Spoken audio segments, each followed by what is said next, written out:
మిత్రులందరికీ నమస్కారం. మనం ప్రతి కరెంట్ ఈవెంట్‌ను అనాలిసిస్ చేసి దానికి సంబంధించినటువంటి ప్రశ్నలు కాంపిటీటివ్ ఎగ్జామ్‌లో ఎలా వస్తాయో కూడా చర్చిస్తున్నాం. అయితే ప్రతి కరెంట్ ఈవెంట్‌కు సంబంధించినటువంటి బ్యాక్‌గ్రౌండ్ గాని, నేపథ్యం గాని దాని మీద ప్రశ్నలు అడిగేటువంటి అవకాశం ఉంటుంది. ఎలా అనేది మనం మొదటి టాపిక్‌లో డిస్కస్ చేద్దాం. మరి మనం టైం వేస్ట్ చేయకుండా సబ్జెక్ట్‌లోకి వెళ్దాం. దానికంటే ముందు నిన్నటి కరెంట్ ఈవెంట్‌లో అడిగినటువంటి ప్రశ్నకు జవాబు తెలుసుకుందాం. ఏ ప్రాంతంలో ఇజ్రాయెల్ హమాస్ మధ్య యుద్ధం జరుగుతున్నది అనేది నిన్నటి ప్రశ్న. దాని ఆన్సర్ వచ్చేసి గాజా. మరి వాటి మొదటి టాపిక్లోకి వెళ్దాం. ఒలింపిక్స్లో స్వర్ణం గెలిస్తే 41.60 లక్షల నగదు నజరానా. మరి దీని మీద బ్యాక్గ్రౌండ్కు సంబంధించినటువంటి క్వశ్చన్లు ఎలా వస్తాయి అంటే, అసలు ఒలింపిక్స్ ఎప్పుడు స్టార్ట్ అయిందని కానీ, లేదా 2024లో జరిగేటువంటి ఒలింపిక్స్ ఎక్కడ జరుగుతున్నాయని కానీ, లేదా ఎన్ని సంవత్సరాలకు ఒకసారి ఒలింపిక్స్ గేమ్ జరుగుతాయని కానీ, ఇటువంటి నేపథ్యానికి సంబంధించినటువంటి బ్యాక్గ్రౌండ్కు సంబంధించినటువంటి ప్రశ్నలు అడిగేటువంటి అవకాశం ఎక్కువగా ఉంది. ఇంకా మరి టాపిక్లోకి వెళ్దాం. ప్రపంచ అథ్లెటిక్స్ WA వరల్డ్ అథ్లెటిక్స్ సరికొత్త సాంప్రదాయానికి శ్రీకారం చుట్టింది.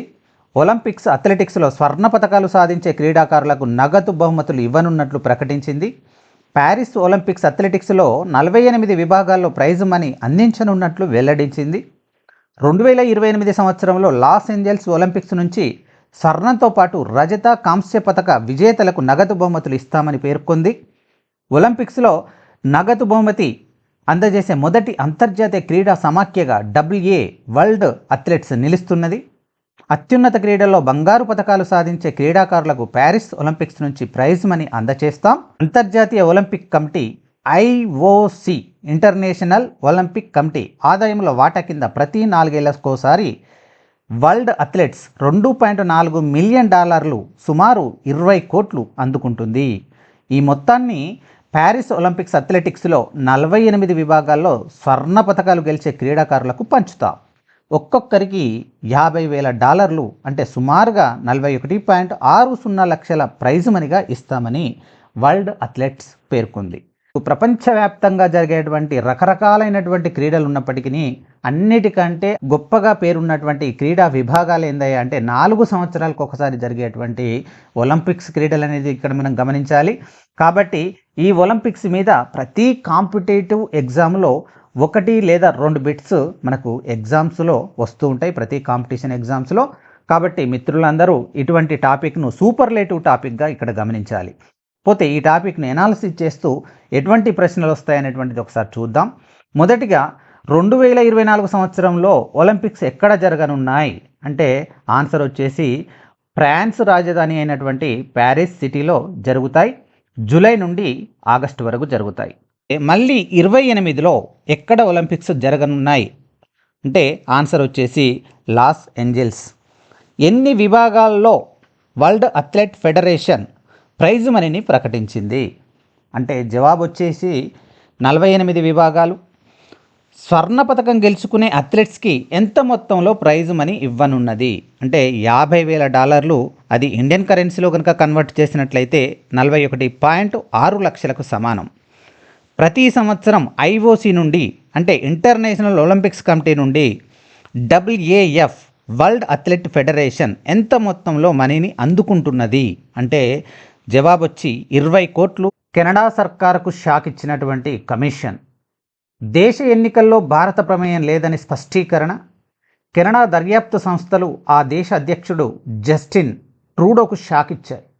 అక్కడి ఎన్నికల్లో భారత్ జోక్యం చేసుకోలేదని వాటి దర్యాప్తుల్లో తేటతెల్లమైనట్లు నివేదికను సమర్పించాయి. 2021లో జరిగిన ఎన్నికల్లో భారత్, పాకిస్తాన్లు జోక్యం చేసుకున్నాయని ఆరోపిస్తూ ట్రూడో ప్రభుత్వం ఈ అంశంపై దర్యాప్తునకు ఆదేశించిన సంగతి తెలిసిందే. ఇతర దేశాల ప్రజాస్వామ్య ప్రక్రియలో జోక్యం చేసుకోవడం మా విధానం కాదని కెనడా తీరును భారత్ ఇప్పటికే తీవ్రంగా ఖండించింది కూడా.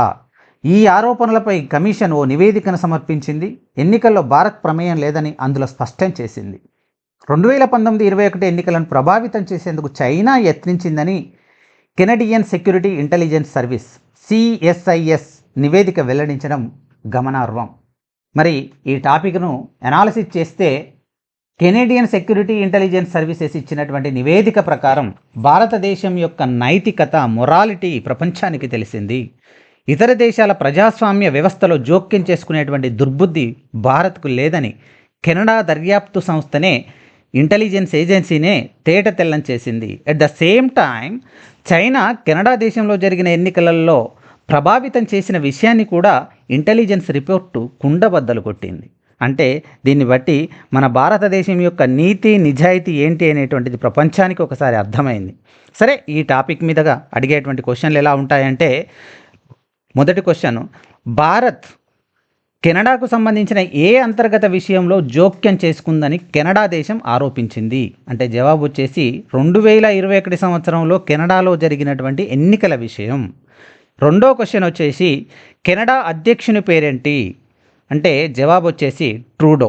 ఈ టైప్ ఆఫ్ క్వశ్చన్లు అడగొచ్చు. మన తర్వాత టాపిక్ వచ్చేసి ఉపాధి హామీ పనుల్లో వేతన వాటాల పెంపు, రోజుకు 300 ప్రాతిపదికన సవరణ ప్రతిపాదనలు, జిల్లా కలెక్టర్లకు ప్రభుత్వ ఆదేశాలు.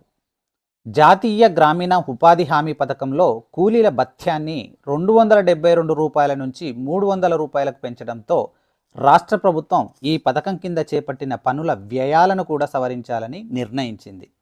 ఇందుకు గ్రామాల వారీగా చేపట్టిన పనుల సవరణ అంచనా వ్యయాలను పంపించాలని అన్ని జిల్లాల కలెక్టర్లను ఆదేశించింది. ఉపాధి హామీ పథకంలో చేపట్టే పనుల వ్యయంలో కేంద్రం 90%, రాష్ట్రం 10% నిధులు భరిస్తాయి. వర్క్ని మనం ఎన్ఆర్ఈజీఏగా పిలుస్తాం. అంటే national rural employment guarantee act అనేటువంటి దానిగా పిలుస్తాం. దీన్నే గ్రామీణ ఉపాధి హామీ పథకం, లేదా మన గ్రామీణ ప్రాంతంలో దీనిని కరువు పనిగా కూలీలు పిలుస్తూ ఉంటారు. ఈ పథకం కింద పనిచేసేటువంటి కూలీల యొక్క రేటు 272 రూపాయల నుంచి వెళ్ళి 300 రూపాయలకు అనేటువంటిది పెంచడం జరిగింది.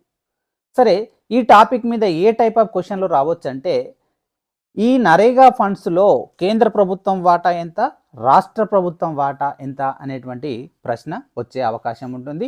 మరి జవాబు వచ్చేసి కేంద్రం వాటా 90%, రాష్ట్ర ప్రభుత్వం వాటా 10% అనేటువంటిది మన అందరికీ తెలుసు.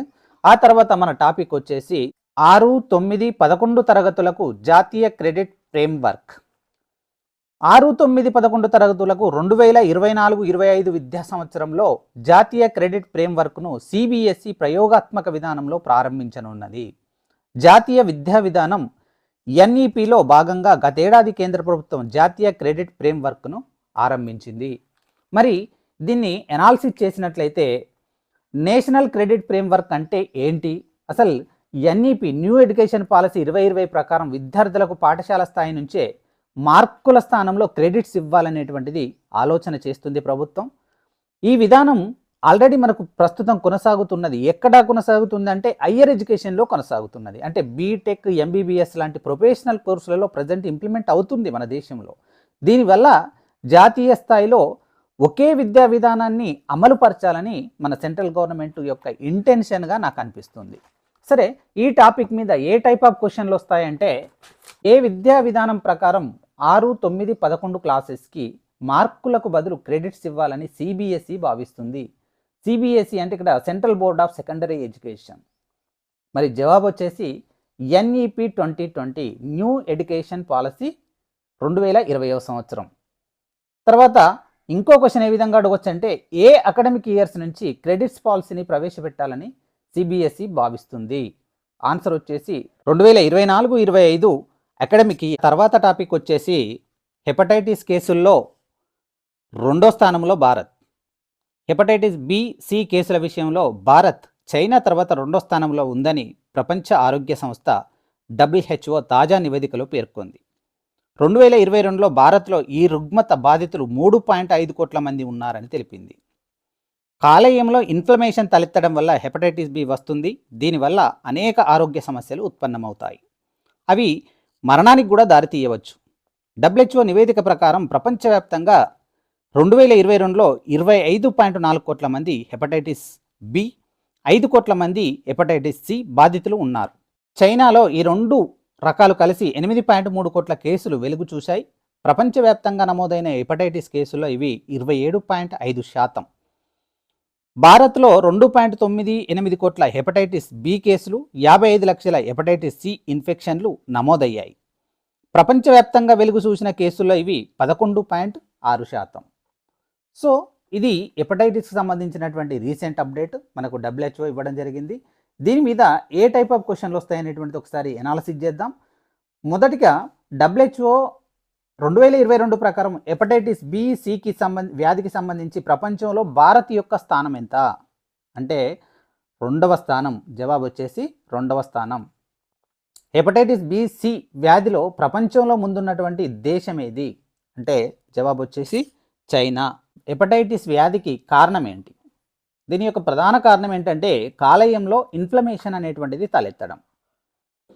ఇంకా ఏ టైప్ ఆఫ్ క్వశ్చన్ రావచ్చు అంటే across the globe hepatitis B hepatitis C వ్యాధిగ్రస్తులు ఎంతమంది ఉన్నారు అంటే హెపటైటిస్ బికి సంబంధించి 25.4 కోట్ల మంది, హెపటైటిస్ సి వ్యాధిగ్రస్తులు 5 కోట్ల మంది ఉన్నారని చెప్పుకోవచ్చు. దీని తర్వాత మన తర్వాత టాపిక్ వచ్చేసి మళ్ళీ నిలిచిపోయిన రష్యా భారీ రాకెట్ ప్రయోగం. ఆల్రెడీ తెలుసు, రష్యా క్యాపిటల్ సిటీ మాస్కో. రష్యాకు చెందిన భారీ రాకెట్ అంగారా A5 ప్రయోగం చివరి క్షణాల్లో వాయిదా పడింది. వోస్తోక్ని అంతరిక్ష కేంద్రం నుంచి బుధవారం ఈ రాకెట్ నింగిలోకి దూసుకెళ్లాల్సింది. అయితే ప్రయోగ సమయానికి 2 నిమిషాల ముందు ఈ ప్రయత్నాన్ని ఇంజనీర్లు విరమించుకున్నారు. రాకెట్ సెంట్రల్ బ్యాక్లోని ఆక్సిడైజర్ ట్యాంకులో పీడన వ్యవస్థ విఫలం కావడమే ఇందుకు కారణమని అధికారులు తెలిపారు. ఒక క్వశ్చన్ ఎలా రావచ్చు అంటే రష్యాలో వాయిదా పడినటువంటి హెవీ రాకెట్ పేరేంటి అంటే జవాబు వచ్చేసి Angara A5 from వాస్తోక్ని space centre అనేటువంటిది మనం గుర్తుంచుకోవాలి. తర్వాత మన నెక్స్ట్ టాపిక్ వచ్చేసి తొలి దశ ఎన్నికల్లో సంపన్న అభ్యర్థి నకుల్నాథ్. లోక్సభకు తొలి దశలో పోలింగ్ జరగనున్న స్థానాల్లో అభ్యర్థులందరిలో అత్యంత సంపన్నుడిగా మధ్యప్రదేశ్ మాజీ ముఖ్యమంత్రి కమల్నాథ్ కుమారుడు ఎంపీ నకుల్నాథ్ నిలిచారు.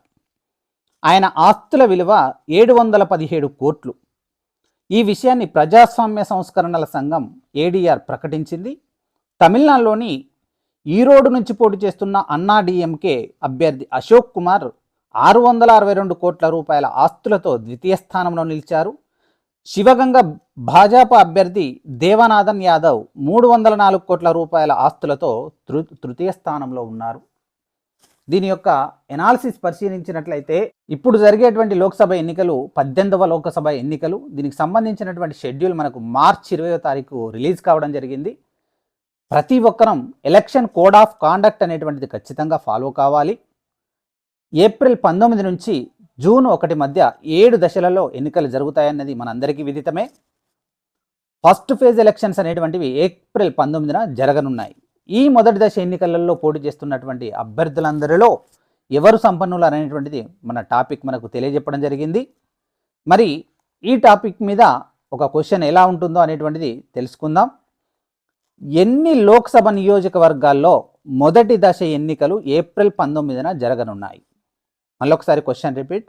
ఎన్ని లోక్సభ నియోజకవర్గాలలో మొదటి దశ ఎన్నికలు ఏప్రిల్ 19న జరగనున్నాయి? ఆన్సర్ను కామెంట్ రూపంలో తెలపండి. ఒకసారి మనం ఇప్పుడు అంతా ఓవర్వ్యూ చూద్దాం. మన మొదటి టాపిక్ వచ్చేసి గేమ్స్కు సంబంధించినటువంటి ఒలింపిక్స్లో స్వర్ణం గెలిస్తే కనుక 41.60 లక్షలు నజరానా. తర్వాత మన రెండవ టాపిక్ వచ్చేసి కెనడా సర్కార్కు షాక్ ఇచ్చినటువంటి కమిషన్, దేశ ఎన్నికల్లో భారత్ ప్రమేయం లేదని స్పష్టీకరణ. మన తర్వాత టాపిక్ వచ్చేసి ఉపాధి హామీ పనుల్లో వేతన వాటాల పెంపు 272 రూపాయల నుంచి 300 రూపాయలకు పెంపు. తర్వాత 6, 9, 11 తరగతులకు జాతీయ క్రెడిట్ ఫ్రేమ్వర్క్. ఆ తర్వాత టాపిక్ వచ్చేసి హెపటైటిస్ కేసుల్లో 2వ స్థానంలో భారత్, మొదటి స్థానంలో చైనా.